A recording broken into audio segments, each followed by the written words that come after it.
BNP নেতার গোয়াল ঘরে মিলল চুরির ১৩ গরু।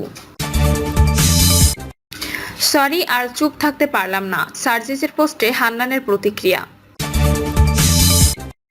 জানাবো রাষ্ট্র সংস্কার করবে নির্বাচিত সংসদ। এবং সর্বশেষ জানাবো নির্বাচনের আগে গণভোটের সংবিধান সংস্কার চায় রাষ্ট্র সংস্কার আন্দোলন। শুনছিলেন সংবাদ শিরোনাম, এবারে বিস্তারিত। বিএনপি নেতার গোয়াল ঘরে মিলল চুরির ১৩ গরু। নওগাঁর আত্রাইয়ে গরু চুরির অভিযোগে ছোটন প্রামাণিক নামে এক যুবককে গ্রেপ্তার করে পুলিশ। পরে তার দেওয়া তথ্য বগুড়ার কালাইয়ে অভিযান চালিয়ে ইউনিয়ন বিএনপির সাংগঠনিক সম্পাদক আব্দুল গফুর শাহের গোয়ালঘর থেকে চুরি হওয়া ১৩টি গরু উদ্ধার করা হয়। তিনি বলেন, ১৪ মার্চ আত্রাই উপজেলার নৈদিকি গ্রামের মোর্শেদ আলী শেখের গোয়ালঘর থেকে ৮টি গরু চুরি হয়।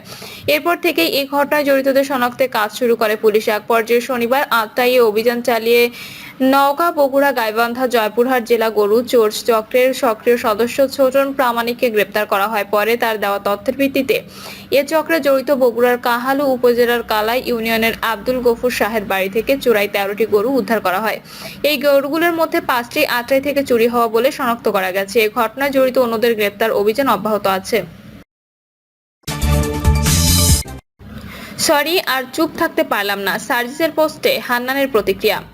সরি আর চুপ থাকতে পারলাম না, আওয়ামী লীগের রাজনীতিতে পুনর্বাসনের চেষ্টা নিয়ে জাতীয় নাগরিক কমিটির দুই শীর্ষ নেতা হাসনাত আব্দুল্লাহ ও সার্জিস আলমের দুই রকম কথার প্রেক্ষিতে এমন মন্তব্য করেছেন দলটির আরেক শীর্ষ নেতা আব্দুল হান্নান মাসুদ। সেনাপ্রধান জেনারেল ওয়াকারুজ্জামানের বিরুদ্ধে আওয়ামী লীগকে পুনর্বাসনের জন্য চাপ দেওয়া গুরুতর অভিযোগ এনে গত ২১শে মার্চ সামাজিক যোগাযোগ মাধ্যমে পোস্ট দিয়েছিলেন জাতীয় নাগরিক পার্টি দক্ষিণাঞ্চলের মুখ্য সংগঠক হাসনাত আব্দুল্লাহ। অপরদিকে আজ ফেসবুকে পোস্ট দিয়ে বিষয়টি কিছুটা ভুলভাবে এসেছে বলে জানান সেনাপ্রধানের সঙ্গে বৈঠকে অংশ নেওয়া উত্তরাঞ্চলীয় মুখ্য সংগঠক সার্জিস আলম। এনসিপির এই দুই শীর্ষ নেতা দুই রকম কথায় বিভক্ত। এখন নেটিজেনরা এনসিপিতে শীর্ষ নেতার সম্পর্কে ফাটল ধরেছে বলেও মনে করছেন অনেকে। আর এসব কাদা ছোড়াছুড়িতে যে দিন শেষে দলটি বিতর্কিত হচ্ছে তা এবার জানিয়েছেন দলটির আরেক নেতা আব্দুল হান্নান মাসুদ। সেনাপ্রধানের সঙ্গে বৈঠক নিয়ে দেওয়া সার্জিসের পোস্টে কমেন্ট করে সেটাই জানিয়েছেন হান্নান মাসুদ। সার্জিসের সেই পোস্টে মন্তব্যের ঘরে হান্নান লিখেছেন, এসব কি ভাই, পাবলিকলি বলছি দুজনের একজন মিথ্যে বলছেন, এটা চলতে পারে না। আর দলের গুরুত্বপূর্ণ পোস্ট হোল্ড করেও আপনারা যেভাবে ব্যক্তিগতভাবে বিচরণ করছেন এবং তা পাবলিক করে এনসিপিকে বিতর্কিত করছেন। তিনি আরো বলেন, মানুষ এনসিপিকে নিয়ে যখন স্বপ্ন বলছে তখন এভাবে এনসিপিকে বিতর্কিত করার কাদের এজেন্ডা? সরি আর চুপ থাকতে পারলাম না। রাষ্ট্র সংস্কার করবে নির্বাচিত সংসদ। রাষ্ট্র সংস্কার করবে নির্বাচিত সংসদ। দলীয় এমন অবস্থানের ভিত্তিতে জাতীয় ঐক্যমত্য কমিশনের দেওয়া সংস্কার প্রস্তাবগুলোর জবাব প্রস্তুত করেছে বাংলাদেশ জাতীয়তাবাদী দল। দলটির পক্ষ থেকে আজ ঐক্যমত্য কমিশন সংস্কার প্রস্তাব জমা দেওয়া হবে। সূত্র জানান, ঢালাওভাবে মতামত চাওয়া হলেও যেসব সংস্কার এই মুহূর্তে প্রয়োজন নেই সেগুলোর ক্ষেত্রে তারা এখন মতামত দিচ্ছে না। একটি অবাধ, সুষ্ঠু, গ্রহণযোগ্য, নিরপেক্ষ নির্বাচনের পরিবেশ ও কাঠামো তৈরিতে প্রয়োজনীয় সংস্কারের গুরুত্ব দেওয়া হয়েছে। জানতে চাইলে বিএনপির স্থায়ী কমিটির সদস্য সালাউদ্দিন আহমেদ বলেন, জাতীয় ঐক্যমত্য কমিশনের দেওয়া স্প্রেডশিটে বিস্তারিত সবকিছু উঠে আসেনি। তাই আমরা বিএনপির পক্ষ থেকে স্প্রেডশিটের পাশাপাশি বিস্তারিত প্রতিবেদন দিচ্ছি যাতে কোনো রকম বিভ্রান্তির সুযোগ না থাকে। দলটির দায়িত্বশীলরা জানান, বিএনপির ঘোষিত ৩১ দফা প্রস্তাবের আলোকে ৫ সংস্কার কমিশনের প্রস্তাবগুলো গুরুত্ব দিয়ে মতামত তৈরি করা হয়েছে। জনপ্রশাসন, বিচার বিভাগ ও দুর্নীতি দমন কমিশনের মৌলিক সংস্কারে তাদের খুব একটা আপত্তি নেই। সংবিধানের মৌলিক সংস্কারে হাত দিলে নির্বাচন বিলম্বিত হতে পারে, তাই এ ধরনের সংস্কার প্রক্রিয়ায় একমত নয় বিএনপি। নীতি নির্ধারণী নেতারা বলেন, একটি অবাধ ও সুষ্ঠু নির্বাচনের জন্য সংবিধান ও নির্বাচন ব্যবস্থার প্রয়োজনীয় সংস্কার প্রয়োজন। এর জন্য জরুরি ভিত্তিতে সংবিধান নির্বাচন ব্যবস্থার যে ধরনের সংস্কার প্রয়োজন সে ব্যাপারে গুরুত্ব দিয়ে মতামত তুলে ধরা হয়েছে। এর বাইরে নির্বাচন ও প্রশাসনের সংস্কারের প্রস্তাবগুলোর উপর জোর দেওয়া হয়েছে। সংস্কার প্রশ্নে সেকেন্ড রিপাবলিক ও গণপরিষদ নির্বাচন নাকচ করে দিয়েছে দলটি। সংখ্যানুপাতিক পদ্ধতি নির্বাচন ও প্রাদেশিক সরকারের ফর্মুলায় সম্মত নয় তারা। তত্ত্বাবধায়ক বা অন্তর্বর্তী সরকারের মেয়াদকালে একসঙ্গে জাতীয় স্থানীয় সরকার নির্বাচনের পক্ষেও নয় বিএনপি। সংসদ নির্বাচনে প্রতিদ্বন্দ্বিতা করায় ন্যূনতম বয়স কমিয়ে ২১ বছর করার বিষয়ে আপত্তি জানানো হয়েছে। একই ব্যক্তি পরপর দুবারের বেশি প্রধানমন্ত্রী হবেন না, এমন প্রস্তাব দেওয়া হয়েছে। প্রধানমন্ত্রী ও রাষ্ট্রপতির মধ্যে ক্ষমতার ভারসাম্যের প্রস্তাবও রয়েছে। আইনসভায় মেয়াদ শেষ হওয়ার পর কিংবা আইনসভা ভেঙে গেলে পরবর্তী নির্বাচিত সরকার শপথ না নেওয়া পর্যন্ত একটি অন্তর্বর্তী সরকার দায়িত্ব পালন করবে, এতে অসম্মতি জানানো হয়েছে। তবে নির্বাচনকালীন ৯০ দিনের মধ্যে অন্তর্বর্তী সরকার থাকার বিষয়ে দলটি ঐক্যমতের কথা জানানো হয়েছে। নির্বাচন কমিশনের নিয়োগ, দায়িত্ব, ক্ষমতা এবং স্বার্থের দ্বন্দ্ব স্পষ্টীকরণ ও জবাবদিহি নিশ্চিত করার লক্ষ্যে একটি আইন প্রণয়ন করার বিষয়ে মতামত দেওয়া হয়েছে। বিচার বিভাগ ও দুর্নীতি দমন কমিশন সহ অন্য ক্ষেত্রে মৌলিক সংস্কারের ব্যাপারে তাদের খুব একটা আপত্তি নেই। নেতারা বলছেন, এই সংবিধানের আলোকেই বর্তমান অন্তর্বর্তী সরকার শপথ নিয়েছে। যে সময় দেশে কোনো সংবিধান রচিত থাকে না, মানে একটা নতুন রাষ্ট্র প্রতিষ্ঠা করা, তখন গণপরিষদের প্রয়োজন হয়।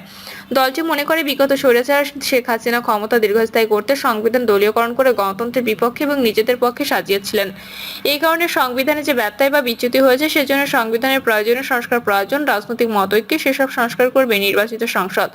সংবিধান, জনপ্রশাসন, নির্বাচন ব্যবস্থা, বিচার বিভাগ, দুর্নীতি দমন কমিশন ও এই 5টি সংস্কার কমিশনের গুরুত্বপূর্ণ 166টি সুপারিশের বিষয়ে মতামত চেয়ে 6 মার্চ 38টি রাজনৈতিক দল ও জোটের কাছে স্প্রেডশিট পাঠিয়েছিলেন জাতীয় ঐক্যমত্য কমিশন। সেখানে দলগুলোকে 13 মার্চের মধ্যে স্প্রেডশিটে বিভিন্ন সংস্কার প্রস্তাবের উপর একমত নই এবং আংশিকভাবে একমত এই 3টি অপশনের যে কোনো একটিতে টিক চিহ্ন দিয়ে মতামত দিতে বলা হয়েছিল। নির্বাচনের আগে গণভোটের সংবিধান সংস্কার চায় রাষ্ট্র সংস্কার আন্দোলন। সংবিধান নিয়ে একমত হওয়া বিষয়ে জাতীয় নির্বাচনের আগে গণভোটের মাধ্যমে সংস্কার চায় রাষ্ট্র সংস্কার আন্দোলন। একই সঙ্গে দলটি জাতীয় ঐক্যমত্য কমিশনের 166টি প্রস্তাবের মধ্যে 151টি একমত বলেও জানিয়েছেন দলটির প্রধান সমন্বয়কারী হাসনাত কায়ুম। কমিশনের সুপারিশ বাস্তবায়ন প্রসঙ্গে হাসনাত কায়ুম বলেন, সংবিধান সংস্কারের বিষয়ে রাজনৈতিক দলগুলো একমত হলে গণভোটের মাধ্যমে গ্রহণ করবে, তাহলে আমরা সেটাকে গ্রহণ করতে রাজি আছি। তিনি বলেন, সংবিধান সংস্কারের বিষয়ে আমরা যে জায়গায় সবাই একমত হব, যতটুকু সংস্কার হওয়া প্রয়োজন সেটা বাস্তবায়নের জন্য যদি গণভোটও করা হয় তা মেনে নেব। আমরা প্রধানত চাই সংস্কারটা জাতীয় সংসদ নির্বাচনের আগে কিংবা জাতীয় সংসদ নির্বাচনের সঙ্গে যেন হয়। এটা যেন নির্বাচিত সংসদের হাতে চলে যায়, এরকমটা না হয়ে আগে যেন হয় সেটা গণভোট বা সংবিধান সংস্কার সভার নির্বাচন হতে পারে। রাষ্ট্র সংস্কার আন্দোলনের প্রধান সমন্বয়কারী বলেন, ধর্মনিরপেক্ষতা নীতিমালা অন্য নামে রাখার কথা বলেছি। বহুত্ববাদের পাশাপাশি ধর্মনিরপেক্ষতার যে অনুচ্ছেদ ছিল, এখানে শিরোনাম ধর্মনিরপেক্ষতা বাদ দিয়ে ধর্মীয় স্বাধীনতা ও সাম্প্রদায়িক সম্প্রীতি বলে বাকি আগে যা ছিল কিছুটা অক্ষুণ্ণ রাখতে বলেছি। মৌলিক অধিকার বাস্তবায়নের জন্য জেলায় জেলায় নাগরিক আদালত করার প্রস্তাব রাষ্ট্র সংস্কার আন্দোলনে করেছে বলে জানান হাসনাত কায়ুম। একই সঙ্গে পুরনো 19 জেলায় জেলা সংস্কার স্থাপনের প্রস্তাব করেন, যা অনৈতিক, অর্থনৈতিক, প্রশাসনিক স্বাধীনতা পাবে। পাচার করা টাকা আদায় করার জন্য আন্তর্জাতিক অপরাধ ট্রাইব্যুনালের আদলে বিশেষ অর্থনৈতিক ট্রাইব্যুনাল করার প্রস্তাব দলটি দিয়েছে বলেও জানান তিনি। তাছাড়া জাতীয় ঐক্যমত্য কমিশনের সুপারিশ বাস্তবায়ন নির্ধারিত 6 মাসের মধ্যে সম্ভব বলে মনে করেন হাসনাত কায়ুম। সংস্কারের মাধ্যমে অনির্বাচিত ব্যক্তিদের গুরুত্বপূর্ণ জায়গায় বসানোর চেষ্টা হচ্ছে বিএনপির, এমন অভিযোগের বিষয়ে রাষ্ট্র সংস্কার আন্দোলনের প্রধান সমন্বয়কারী বলেন, আমরা জাতীয় সংবিধান কাউন্সিলের পক্ষে। স্বাভাবিক অবস্থায় এনসিসিতে নির্বাচিত প্রতিনিধি বেশি থাকবে, কিন্তু তত্ত্বাবধায়ক সরকারের সময় যখন তাদের প্রতিনিধি থাকবে তখন মনে হবে অনির্বাচিত প্রতিনিধি বেশি। এটা তাদের তত্ত্বাবধায়ক সরকার কনসেপ্টের সঙ্গে বিরোধ করে না। প্রিয় দর্শক, এই ছিল এখনকার সর্বশেষ সংবাদ। আপডেট সব সংবাদ পেতে চ্যানেলটি সাবস্ক্রাইব করে বেল আইকনটি ক্লিক করে রাখুন।